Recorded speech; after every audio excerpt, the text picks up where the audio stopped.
mais aussi le héros dont tout le monde se souvient, en chair et en os, Ixor.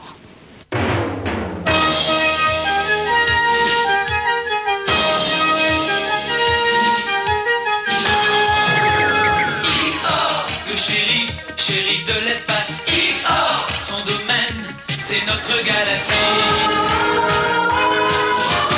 Ixor, sur la terre, il est comme toi et moi. Ixor, dans le ciel, c'est lui qui fait la loi. Ixor, ne crains rien, il nous protégera. Qui es-tu? Tu vas le savoir, approche. Tu veux te battre avec nous? Transmutation!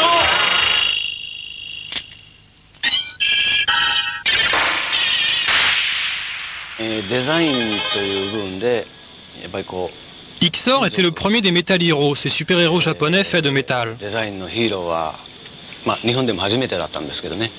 On avait alors pensé que les enfants, à qui cette série était destinée, auraient peut-être peur en le voyant. C'est pour cela que quand Ixor apparaît en tant qu'être humain, je me devais d'accentuer encore plus le côté gentil grand frère du personnage.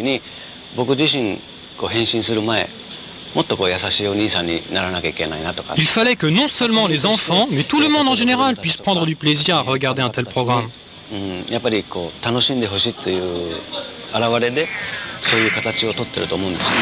Ixor lança la formule et un an plus tard, Charivan prit la relève. Tous ces personnages sont restés incroyablement populaires. Franchement, je suis très surpris de cet engouement. Les séries Sentai jouissent d'une grande popularité grâce aux Power Rangers, qui en reprennent les scènes d'action. Mais je souhaiterais, dans la mesure du possible, que nos programmes soient diffusés à l'étranger sans subir aucune modification par rapport à l'original. Je pense par exemple aux scénarios qui sont totalement différents. Ce serait pourtant bien que ces séries soient présentées telles qu'on a pu les voir au Japon. Quand j'avais 18 ans, j'habitais et je travaillais à Tokyo, et parallèlement à cela, je suivais les entraînements du soir de la Japan Action Club, la JAC, 6 jours sur 7, de 18h à 21h. J'ai fait ceci pendant 3 mois avant de décrocher mon premier rôle et de fil en aiguille, j'ai fini par jouer dans des séries d'action. À la JAC, on recevait un entraînement très complet. Par exemple, on nous faisait faire des cascades, de la gymnastique, de la pantomime et on nous apprenait aussi à chanter et bien sûr à jouer sur scène. On devait même savoir danser le jazz. Comme tout ceci nous servait dans notre métier, il fallait qu'on sache un peu tout faire et c'était vraiment très éprouvant.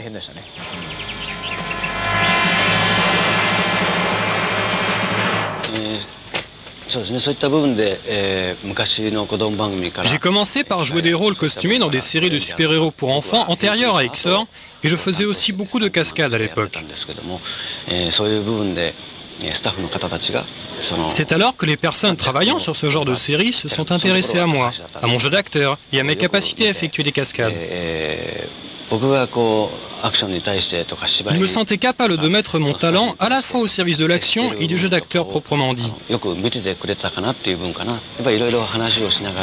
Nous nous sommes alors beaucoup concertés et cela a pris à peu près 1 année pour que les personnages de Ixor et son alter ego humain Gordon voient le jour. Il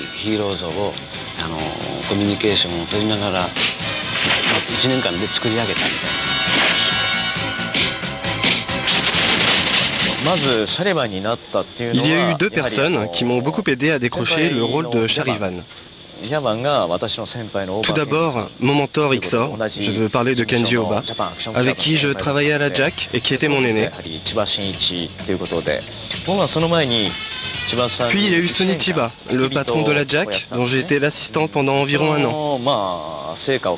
Je n'avais que 19 ans à l'époque, mais Kenji Oba m'avait beaucoup encouragé pour que j'interprète le rôle. Et c'est comme cela que j'ai été choisi pour jouer Charivan.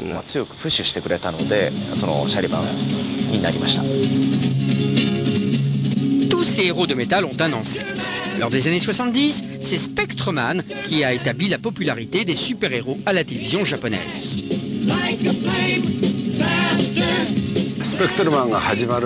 Il y avait une première vague de séries de super-héros bien avant Spectreman, mais celle-ci avait fini par disparaître au fil du temps. C'est alors que Spectreman a fait son apparition à la télévision et la série s'avéra être, dès le début, de ce qu'on allait appeler par la suite l'âge d'or des super-héros. Le personnage de George diffère un peu de l'archétype du héros qu'on a pu rencontrer jusqu'alors. Traditionnellement, le héros se contentait d'être fort, beau garçon, intelligent. Mais dans le cadre du personnage que j'interprétais, il y avait un côté humain en plus, comme son caractère étourdi par exemple. Je suis d'ailleurs heureux de voir que grâce à ça, ce personnage est devenu finalement très populaire.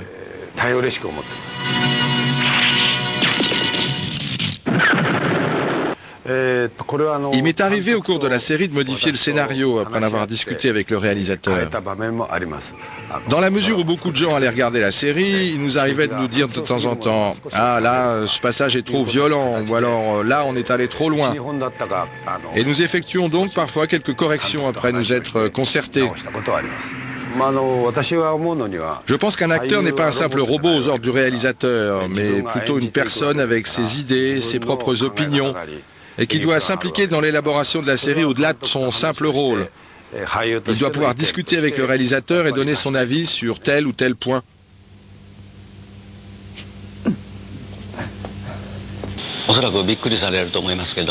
Cela risque de vous surprendre, mais il nous arrivait de tourner jusqu'à 100 scènes par jour. Et cela comprenait des plans très courts, des petits détails, comme un petit coup de poing ou une simple pause.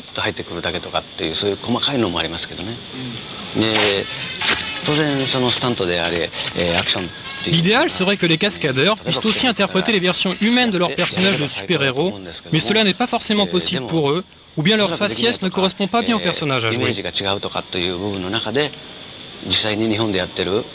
Cependant, au Japon, quand un acteur remplit les deux fonctions, on peut vraiment considérer que c'est un honneur pour lui.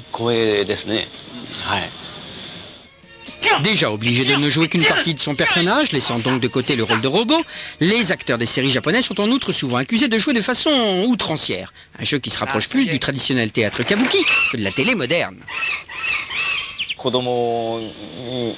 Si nous exagérons les traits du visage, du genre là je suis surpris, là j'accentue, et là encore plus, c'était pour permettre aux enfants de comprendre immédiatement ce qui se passait à l'écran.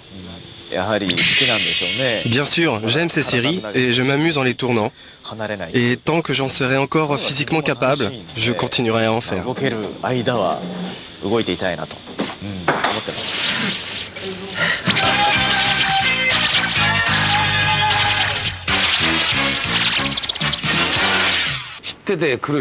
Actuellement, je suis professeur de karaté, président de ma propre école à Tokyo.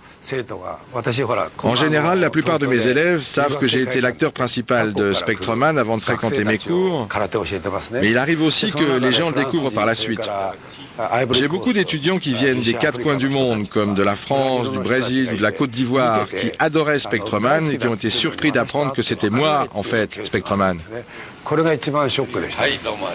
Merci. Et maintenant la question qui tue. D'épisode en épisode, Xor garde son pantalon blanc toujours immaculé, malgré toutes les vicissitudes de ses activités. Alors comment faisait-il donc? Un secret va maintenant nous être révélé. Eh bien, ce fameux pantalon blanc, j'en avais en fait deux paires pour les scènes normales, deux pour les scènes d'action et deux autres intermédiaires. Ce qui faisait au total 6 pantalons. En fait, je changeais donc de pantalon tout le temps, ce qui explique pourquoi il était toujours propre. Et cela même après les pires cascades.